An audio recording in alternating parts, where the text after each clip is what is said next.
미국 여행을 다닐 때 가장 골치 아픈 부분이 하나 있죠. 바로 팁입니다. 얼마를 줘야지 될까 늘 고민이 되는데요. 그래서 오늘은 팁 문화에 대해서 이야기를 해보겠습니다.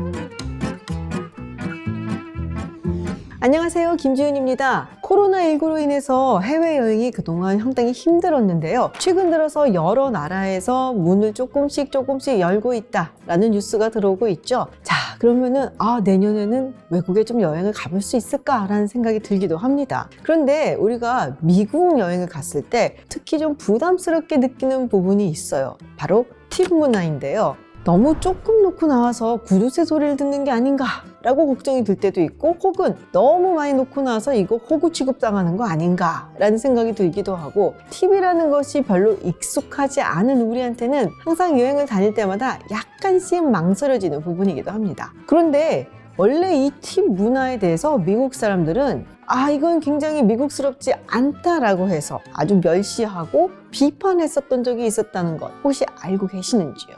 먼저 팁 문화가 언제 시작되었었는지부터 한번 살펴보도록 할게요. 학자들마다 이야기가 조금 다르긴 한데 이게 로마 제국 시대부터 있었다라고 주장을 하는 사람들도 있습니다. 근데 대체적으로는 중세 봉건 영주 시대부터 팁 문화가 있었다라고도 말을 합니다. 주로 영국에서 있었다고들 하는데요. 특히 이 팁에 대해서 굉장히 상세하게 저술을 한 시그레브 작가에 의하면 이 팁 문화는 본격적으로 등장한 것이 16세기 영국이다 라고 이야기를 하고 있습니다. 이 팁이란 말이 그럼 어디서 나왔냐? 예전에 이 영국의 커피하우스 같은 곳에는 이 통 같은 데에다가 to ensure promptitude라는 말을 써놨다고 해요. 그대로 해석을 하자면 기민함 혹은 민첩함을 보장하기 위함이라고 우리가 해석해 볼 수가 있는데요. 그래서 좀 더 나은 서비스를 원하는 손님들이 그곳에 이렇게 동전을 넣었다라는 얘기가 있어요. 그래서 이 팁은 그 앞에 글자를 따서 TIP, 그래서 팁이란 말이 나왔다라고도 이야기를 합니다. 물론 다른 어원을 이야기하는 사람들도 있어요. 라틴어로 선물이라는 뜻을 가진 스팁스에서 나온 스타이픈에서 나온 말이다 라고 얘기를 하는 사람들도 있고요. 또 네덜란드어로 이 동전을 탁자에 내려놓을 때 나는 그런 짤그랑거리는 소리를 티펜이라고 하는데, 여기서 팁이란 말이 나왔다라는 말도 있습니다. 또 18세기의 영어에서 tip me 라는 말이 give me 라는 뜻이었다라고 주장을 한 사람들도 있고요. 또 옥스퍼드 영어 사전에서는 이 tip me가 hand me over 라는 뜻을 가지고 있다라고 규정을 했다고 합니다. 그래서 여러 가지 어원이 있는데 어쨌든 tip, 준다라는 의미를 가진다라고 볼 수가 있습니다. 16세기 영국에서 그럼 이 이야기가 왜 나왔냐? 예를 들어서 한 손님이 자신의 친구의 집에 방문을 했다고 했을 때요. 이 친구의 집에 있는 하인들이 이 손님을 극진하게 대접을 하잖아요.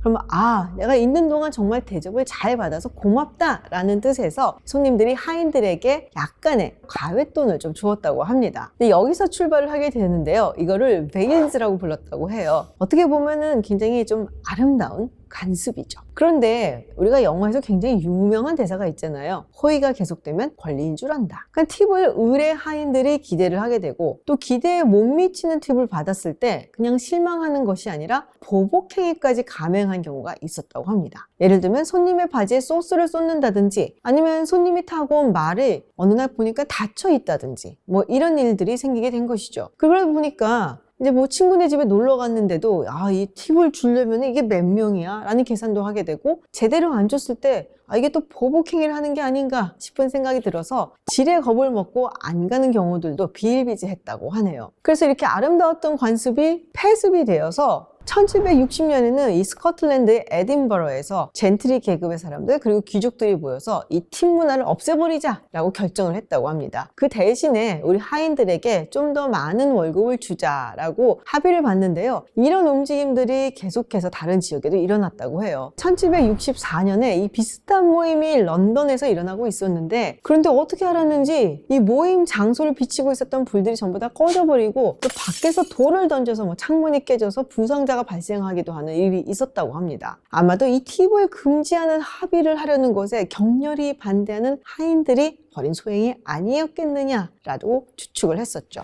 이렇게 시작했던 팁은 200년이 지난 18세기에도 계속됐었다고 하고요. 그때는 to ensure promptitude라고 써져 있는 통에다가 돈을 집어넣는 대신에 이 메모에다가 그걸 써서 이 서버에게 직접 준다든지 아니면 테이블 위에 놓는 방식으로 감사의 뜻을 표했다고 하죠. 물론 사택에서 팁을 주는 문화는 20세기 초까지도 계속되었다고 합니다. 그런데 사실 미국은 이 팁 문화에 대해서 굉장히 공격적이었어요. 유럽은 계급 사회였잖아요. 그러다가 뭐 혁명을 거치고 또 여러 가지 관습이 고쳐지고 하면서 입헌군주제로 변한다든지 아니면 왕들이 모두 내려오게 됐죠. 그런데 미국은 건국 당시부터 애초에 계급이 없는 사회였습니다. 물론 좀 잘 사는 사람들 그리고 귀족처럼 여겨지는 사람들이 있기는 했지만 모두가 평등하다라는 정신을 가지고 미국 시민들이 살아가고 있었죠. 그렇기 때문에 누군가에게 이 서비스에 대한 대가로 팁을 준다는 것이 평등 정신에는 위반된다라고 생각을 했던 거예요. 이것은 유럽에서나 있었던 주인이나 주인의 친구가 하인에게 주는 굉장히 계급적인 행위라고 봤었던 것이죠. 그래서 매우 언아메리칸하다 라고 해서 격렬하게 반대하는 문화가 더 강했고 알레르기 반응을 일으켰다고 합니다. 예를 들어서 이 윌리엄 스컷이라는 작가는 팁을 주고받는 행위는 주인과 하인 혹은 노예와의 관계에서나 일어날 수 있는 일이다 라고 주장을 했습니다. 똑같이 투표권을 가지고 있는 이 펠로 시리즌 사이에서 어떻게 서비스를 받았다고 돈을 주냐라는 것이었죠. 이것은 한 사람은 우월하고 또 다른 한 사람은 열등하다라고 보는 것이나 마찬가지라면서 맹비난하기도 했습니다. 그런데 오히려 현대에는 유럽에서는 팁을 많이 주지 않거나 아니면 아예 안 주는 경우가 많은데 미국에서는 반드시 항상 팁을 줘야 되잖아요. 그럼 언제부터 이 팁 문화가 발생하고 그리고 널리 퍼지게 되었을까라고 궁금해 볼 수 있는데요. 이것은 남북전쟁이 끝나고 나서 생겨난 문화입니다. 미국이 경제발전을 계속하게 되면서 부자들이 많이 생겨나게 됐죠. 그리고 그 당시 미국의 부자들은 어떻게 보면 선진 문화와 선진 문물을 구경하겠다라고 해서 유럽으로 많이 건너가게 됐어요. 그때 유럽에서는 팁 문화가 있었고 미국 부자들이 이 팁 문화를 배워와서 미국에 뿌리게 된 겁니다. 그러니까 유럽에 다녀온 부자들이 나 유럽물 좀 먹었어 라고 티를 내면서 미국에서도 이 팁 문화를 이른바 발전시킨 것이죠. 근데 굉장히 흥미로운 거는 그 당시에 미국에서 유럽으로 온 관광객들이 이렇게 팁을 주는 것을 유럽 사람들이 굉장히 불만스러워 했다고 합니다. 사실 이게 처음 접하는 문화이다 보니까 또 꿀리지 않으려고 좀 많이 줬던 거죠. 그래서 유럽 사람들이 저 미국 관광객들 와갖고 돈을 막 뿌리고 간다. 그래서 팁 인플레이션을 일으킨다 해서 여러 가지 불만을 쏟아냈다고 합니다. 미국에서 팁 문화가 발전하게 된 두 번째 이유로는 남북전쟁 이후 노예에서 해방된 흑인들에서 찾을 수가 있습니다. 예전에 이 농장주라든지 이 백인들이 흑인들을 노예로 쓸 때는 사실은 돈을 안 주고 부렸었죠. 그런데 이제는 이들의 노동력을 구하기 위해서는 이른바 임금이란 걸 줘야 되잖아요. 안 주던 걸 주려니까는 이제 주기가 싫어진 거죠. 그래서 여러 가지 편법을 찾았는데 그 중에 하나가 바로 팁이었습니다. 월급을 아주 조금 주든지 아니면 아예 안 주든지 하면서 팁을 받아서 그걸로 너의 생계를 연명하라 라는 식으로 노사 관계를 맺었던 것이죠. 그런데 이 팁을 주는 것에 있어서도 흑백 차별이 있었다고 하는데요. 1902년에 존 스피드라는 한 언론인이 이런 글을 썼다고 해요. 내가 우리 백인에게 팁을 주는 것은 굉장히 민망하고 그리고 부끄럽고 창피한 일이다. 왜냐면은 앞서서도 얘기한다시피 이 팁을 준다는 것은 어떤 주종 관계에 있다라는 것을 의미하는 거거든요. 그런데 흑인들에게 팁을 주는 것은 의례 그렇듯이 전혀 아무렇지도 않다, 이상하지 않은 일이고 그들도 기대를 한다 라는 식으로 굉장히 인종차별적인 이야기를 쓰기도 했습니다. 지금 생각하면은 있을 수 없는 얘기죠. 또 세 번째로는 기업이나 사업주들이 이 팁을 선호하게 되었다라는 것입니다. 침대 열차로 유명한 이 풀만 컴퍼니에서는 흑인들을 짐꾼으로 고용을 많이 했었는데요. 이들한테 월급은 정말 쥐꼬리만큼 주고 나머지는 너희들이 손님한테 받는 팁으로 충당을 하라 라는 식으로 요구를 한 겁니다. 그래서 그것 때문에 굉장히 악명이 높았다고 해요. 그런데 이렇게 팁으로 보상받게 하는 것이 업주 입장에서는 유리한 것이죠. 예를 들어서 이 레스토랑에서 메뉴 가격을 써놓을 때 내가 수익을 좀 더 봐야겠다 라고 생각하면은 메뉴의 가격을 올릴 수가 있겠죠. 근데 이곳에 다니는 손님 입장에서는 어제는 3,000원이었던 게 오늘은 4,000원이네 라고 체감을 하게 되고 그러면 이게 굉장히 부담스럽게 다가갈 수 있는데 가격은 그대로 고정을 시키고 대신 인건비에서 빼는 방식을 쓸 수가 있는 겁니다. 그러면서 내가 너희 팁은 건들지 않을게. 열심히 해서 그 팁은 네가 오늘 다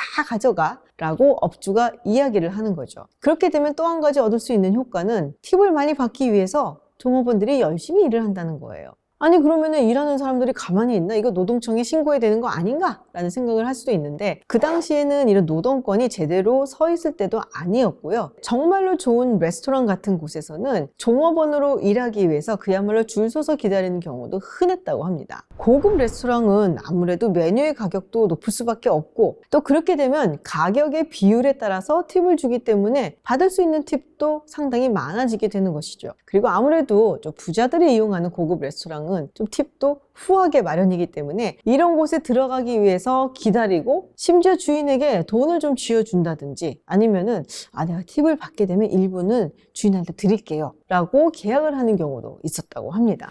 20세기 초반까지는 그래도 이 팁에 대해서 반대하는 경향이 굉장히 컸다고 해요.